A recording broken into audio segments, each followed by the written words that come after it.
Hello, my YouTube family. I welcome you all to your very own channel, Next Gen Teachers. हम कर रहे हैं BEd first year की तैयारी, pedagogy of English, और आज का हमारा इम्पॉर्टेंट क्वेश्चन है discuss the grammar translation method, GTM. इसे हम डिडक्टिव मेथड भी कहते हैं. कल हमने इंडक्टिव मेथड किया था और आज हम डिडक्टिव मेथड कर रहे हैं. तो चलिए शुरू करते हैं. The grammar translation method is one of the oldest and most traditional methods of teaching English. It was widely used in schools for teaching classical languages like Latin and Greek, and later applied to English teaching.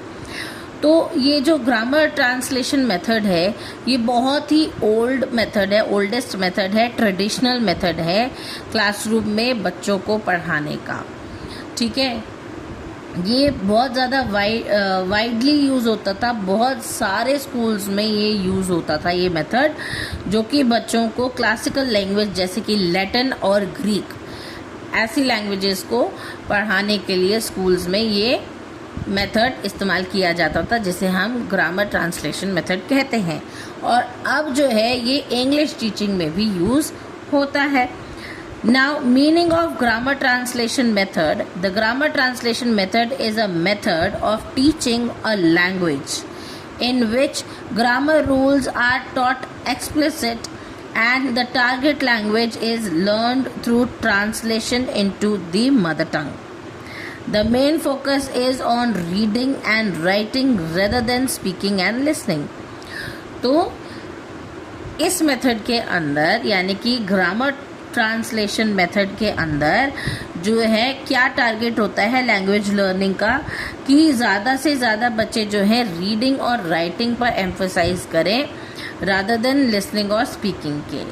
और बच्चों को जो है हर एक चीज़ grammar की उनकी mother tongue में ही समझाई जाए, उनको ट्रांसलेट करके उनकी मदर टंग में समझाया जाए कि आपको कब कौन सी जगह पर क्या रूल्स अप्लाई करने होते हैं इन योर ग्रामर.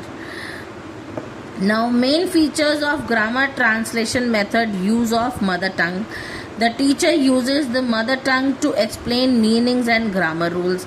तो टीचर जो है बच्चों के लिए मदर टंग का इस्तेमाल करती है और उसी के हेल्प से जो है बच्चों को ग्रामर के रूल्स और किसी भी वर्ड का मीनिंग समझाती है क्लास में.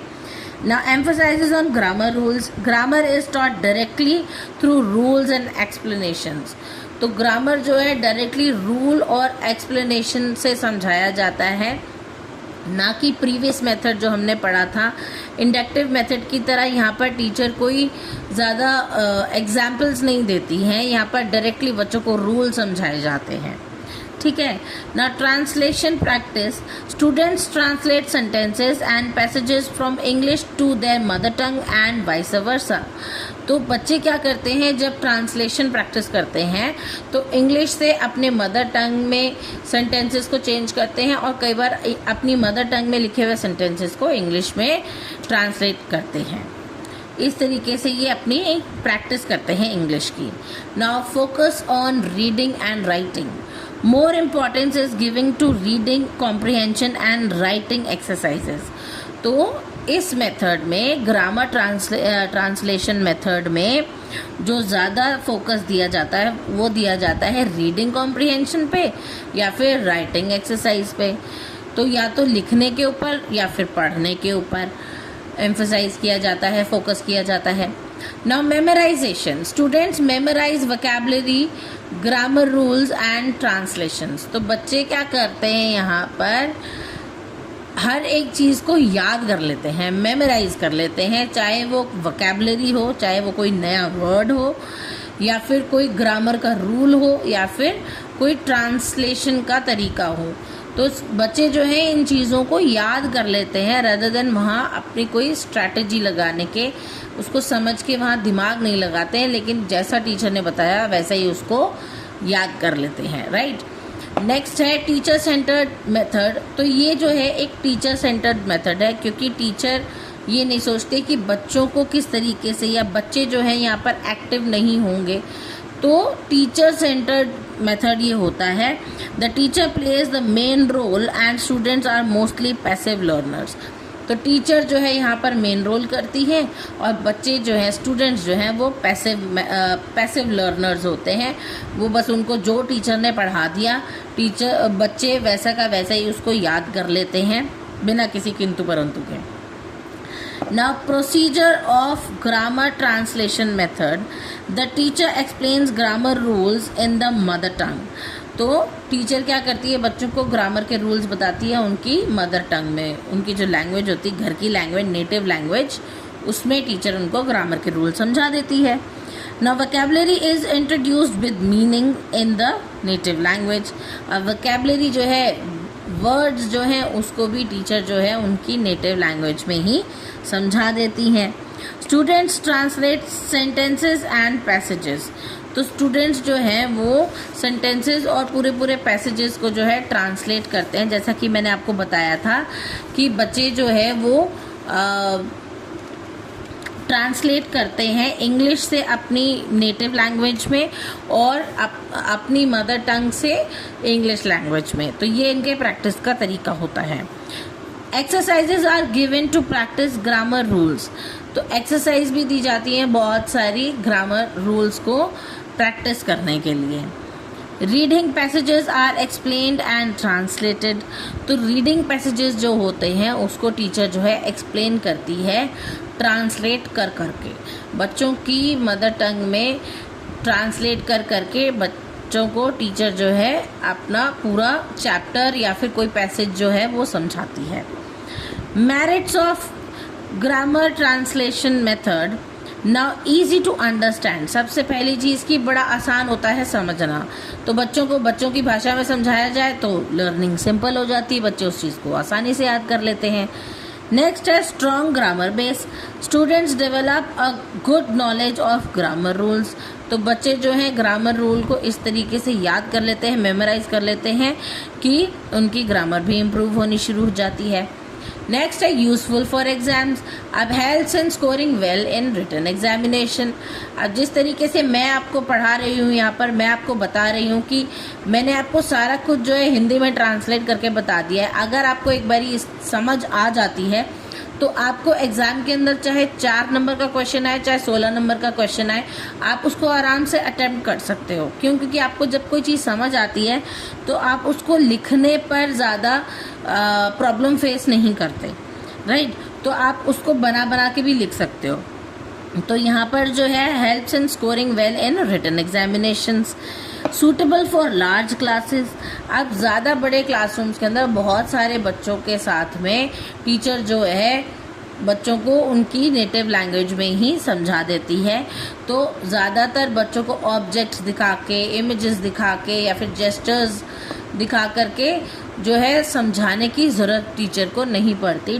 टीचर डायरेक्टली जो है एक वर्ड का मीनिंग उनकी नेटिव लैंग्वेज में उनको बता देती है और बच्चे समझ जाते हैं। तो ये बड़ी क्लासरूम्स जो होती हैं जहाँ बच्चे ज़्यादा होते हैं वहाँ के लिए इफ़ेक्टिव है, वहाँ के लिए सूटेबल है। Saves time. Translation helps in quick understanding of meanings. तो ट्रांसलेशन से क्या होता है, बच्चे जल्दी से जल्दी जो है अंडरस्टैंड कर जाते हैं मीनिंग्स को। अब इनके डीमेरिट्स क्या हैं? Demerits of grammar translation method. It neglects speaking and listening. इसके अंदर लिसनिंग और स्पीकिंग का कोई रोल नहीं है। टीचर को कोई फ़र्क नहीं पड़ता कि बच्चे इंग्लिश बोल रहे हैं या नहीं बोल रहे हैं, या फिर वो इंग्लिश सुनना चाह रहे हैं या नहीं चाह रहे हैं। तो टीचर भी जो है वो अपनी कन्वीनियंस के हिसाब से बच्चों को इंग्लिश ट्रांसलेट कर करके वर्ड्स बता देती हैं। तो यहाँ पर ये एक इनका डीमेरिट है कि students can not communicate effectively in English. बच्चे ग्रामर के रूल तो सीख जाते हैं हिंदी में और वो ग्रामर बुक भर भी देते हैं, लेकिन जब बारी आती है कम्युनिकेट करने की तब बच्चे जो हैं इजीली कम्युनिकेट नहीं कर पाते हैं in English. It creates dependency on mother tongue. Students rely too much on translation. तो बच्चे जो हैं बहुत ज़्यादा ट्रांसलेशन के ऊपर डिपेंडेंट हो जाते हैं। अगर उनसे कुछ भी इंग्लिश में कहा जाए तो वो वेट करते हैं कि टीचर उस चीज़ को ट्रांसलेट करके बताएगी, तभी हम उस चीज़ का जवाब आगे से दे पाएंगे। नेक्स्ट है नॉट नेचुरल लर्निंग। अब ये जो ग्रामर ट्रांसलेशन मेथड है, this is not natural learning. Language is not learned in a real life context. यहाँ पर जो है बच्चों को उनकी मदर टंग की हेल्प से पढ़ाया जा रहा है, जो कि नेचुरल लर्निंग नहीं है. Less interesting. The method is often dull और मोनोटोनस. तो ये जो है, ये मेथड जो है पढ़ाने का, ये काफ़ी डल होता है कि हाँ मैडम ने हिंदी में इंग्लिश में बोला बुक और हिंदी में उसको किताब कह दिया, बात ख़त्म. लेकिन तो यहाँ पर बच्चे क्या है, पैसिव लर्नर है. बच्चों की कोई एक्टिविटी नहीं हुई, कोई बच्चों ने अपना जो है ब्रेनस्टॉर्मिंग नहीं किया यहाँ. तो टीचर को भी आसानी होती है कि ठीक है मैंने बताया, बच्चों ने समझ लिया, बात ख़त्म, जो कि सही नहीं होता. और बच्चे अगर एक्टिव लर्नर नहीं होंगे तो क्लासरूम बिल्कुल ही डल और मोनोटोनस हो जाता है. Limited practical use. Now students में know rules but can not use the language fluently. मैंने आपको बताया कि बच्चे जो है रूल्स तो रट लेते हैं, उसको ग्रामर भी अच्छे से कर लेते हैं, लेकिन उसको इफ़ेक्टिवली यूज़ करने में जब फ्लुएंटली बात करनी होती है, फ्लुएंटली कम्युनिकेट करना होता है, तब ये बच्चे प्रॉब्लम फेस करते हैं. तो इसका कंक्लूजन क्या है? In conclusion, the grammar translation method is useful for learning grammar and translation method but is not effective for developing communication abilities. Therefore, it should be used along with modern methods for better results.